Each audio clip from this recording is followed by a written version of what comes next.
Okay यार, ये question इस तरह से है कि मैंने अभी आपको एक्सप्लेन किया था, थोड़ा सा इसमें कुछ टेक्निकल गलतियाँ हो गई। एक तो मैंने कहा इसको दोबारा जो ना इसको इसका रीमेक करके मैं इसको सेंड कर दूँ एक।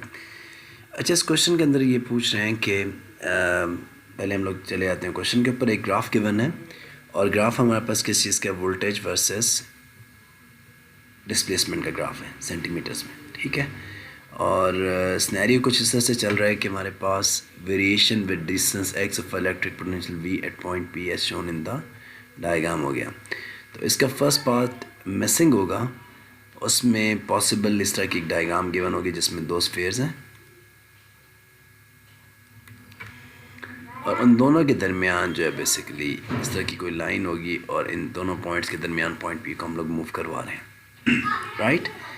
अच्छा, इसका जो पार्ट जिसमें डिफ़िकल्टी आ रही है वो ये वाला पार्ट है कि अगर an alpha particle is initially at rest on the surface of sphere A हो गया, the alpha particle moves along the line joining the centre of the two spheres, determine for the alpha particle maximum speed. तो पहले मैं इस चीज़ को समझा देता हूँ, फिर हम इसको यानी इसको मैं अगर इफ़ आई यूज़ इट कि मैं ये हमारे पास स्फीयर ए है एंड दिस स्फीयर बी, तो उसकी सरफेस यानी यहाँ से एक अल्फ़ा पार्टिकल ट्रैवल कर रहा है और ये मूव कर रहा है बी की तरफ। अब इसका सारा का सारा पोटेंशियल का ग्राफ यहाँ पे गिवन है, राइट। अब जब भी हमने स्पीड निकालनी होती है तो डेफिनेटली इस अल्फ़ा पार्टिकल की पोटेंशियल एनर्जी कन्वर्ट हो रही है किसके अंदर, किनेटिक एनर्जी की। यहाँ से यहाँ जितना भी मूव कर रहा है तो जहाँ पे मैक्सिमम पोटेंशियल एनर्जी का चेंज आएगा वहाँ पे मैक्सिमम किनेटिक एनर्जी होगी। तो यहाँ पे डिफरेंट पॉइंट्स हैं और उसने स्टार्ट इस पोटेंशियल से किया है। अच्छा, यहाँ पे एक और चीज़ मैं एक्सप्लेन करना चाहूँगा कि पोटेंशियल एनर्जी और पोटेंशियल में क्या रिलेशनशिप है। पोटेंशियल हमेशा याद रखो कि एनर्जी पर यूनिट चार्ज होता है और पोटेंशियल एनर्जी जो होती है चार्ज टाइम्स इलेक्ट्रिक पोटेंशियल होता है। So change in potential energy किसके बराबर हो जाएगी, charge times change in potential. तो ये वाला एक्सप्रेशन हम लोग यूज़ करेंगे। सॉरी, सिंबल्स मैं बार बार गलत बना रहा हूँ। ये पोटेंशियल है और ये एनर्जी है, यानी इस पोटेंशियल की वजह से इस चार्ज की जो है वो एनर्जी डिसाइड होती है।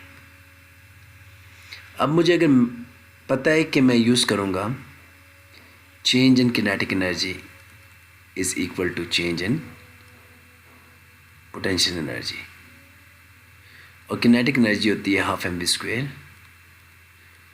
और पोटेंशियल एनर्जी होती है q times change in potential. So इस एक्सप्रेशन से मैं फाइंड आउट कर सकता हूँ कि जहाँ पे मैक्सिमम पोटेंशियल एनर्जी होगी वहाँ पे मैक्सिमम स्पीड होगी, ये वाली स्पीड है। So V square is equal to 2 times Q change in potential divided by mass. 2 वहाँ पे जाके मल्टीप्लाई होगा और मास यहाँ पे आके डिवाइड हो गया। अब बात कर रहे हैं हम किस चीज़ की, अल्फ़ा पार्टिकल की। अब क्वेश्चन के अंदर अल्फ़ा पार्टिकल का ना तो मास गिवन है ना ही इसका चार्ज, लेकिन हमें पता होना चाहिए कि alpha particle is always equal to a helium nucleus, और हीलियम न्यूक्लियस में 2 प्रोटॉन नंबर होता है, 4 क्या होता है हमारे पास मास, एटॉमिक मास होता है। तो प्रोटॉन नंबर डिसाइड करता है इसके चार्ज को, यानी इसमें 2 प्रोटॉन्स का चार्ज होता है और एक प्रोटॉन के ऊपर जो चार्ज होता है फंडामेंटल चार्ज होता है, दैट इज़ इक्वल टू 1.6 10⁻⁹। सो क्योंकि इसमें दो प्रोटॉन्स हैं तो 2 टाइम्स, तो ये अल्फ़ा का चार्ज होता है और जो अल्फ़ा का मास होता है वो 4 times ATMU atomic unit. ATMU की वैल्यू पीछे डेटा शीट में गिवन होती है जो कि 1.66 10⁻⁻27 होती है किलोग्राम, ठीक है। सो इसका मतलब ये हो गया कि मास ऑफ अल्फ़ा जो हो गया हमारे पास क्या हो जाएगा, 4 टाइम्स 1.66 10⁻⁻27 होगा। तो ये इन्फॉर्मेशन है जो यहाँ पे दी नहीं है, लेकिन ये बिल्कुल पीछे डेटा शीट जो कनेक्टेड होता है उसके ऊपर दी होती है।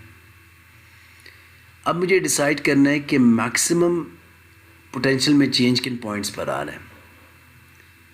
एक ये वाला पॉइंट और दूसरा यहाँ से अगर मैं इसकी वैल्यू पुट कर लेता हूँ तो अप्रॉक्सीमेटली अगर मुझे इसे देखना है तो सबसे ज़्यादा जो चेंज आ रहा है वो हमारे पास कहाँ पे आ रहा है, ये पॉइंट है। तो यहाँ से मैं रीड कर लूँगा वोल्टेज की वैल्यू। सो वोल्टेज की वैल्यू जो आ रही है मेरे पास कितनी आ रही है, 0.18 आ रही है। यहाँ पे 0.18 वोल्ट है और यहाँ पे मेरे पास 0.76 वोल्ट है।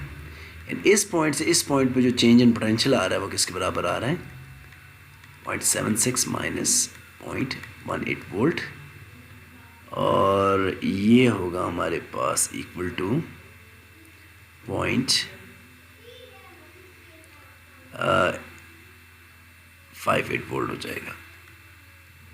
ठीक है, 0.58 वोल्ट का चेंज आएगा। अब इन सब वैल्यू को सब्स्टिट्यूट करके हम लोग वी की वैल्यू निकाल सकते हैं, यानी वी का square is equal to 2 times charge कितना है हमारे पास, हमने अभी चार्ज निकाला था, चार्ज है 2 टाइम्स 1.6 × 10⁻⁹ चेंज इन पोटेंशियल कितना आया है, क्योंकि मैक्सिमम पोटेंशियल इस पॉइंट पे आ रहा है, तो यहाँ से यहाँ तक जो पोटेंशियल डिफरेंस है वो कितना 0.58 है, डिवाइडेड बाय अल्फ़ा का मास कितना है 4, इसमें प्रोटॉन्स होते हैं, सॉरी 4 इसमें न्यूक्लियॉन्स होते हैं, और एक न्यूक्लियॉन का मास कितना होता है 1.6 6 × 10⁻27। तो इसको बस सॉल्व करके जब इसका स्क्वायर रूट लोगे तो हमारे पास मैक्सिमम स्पीड आ जाएगी।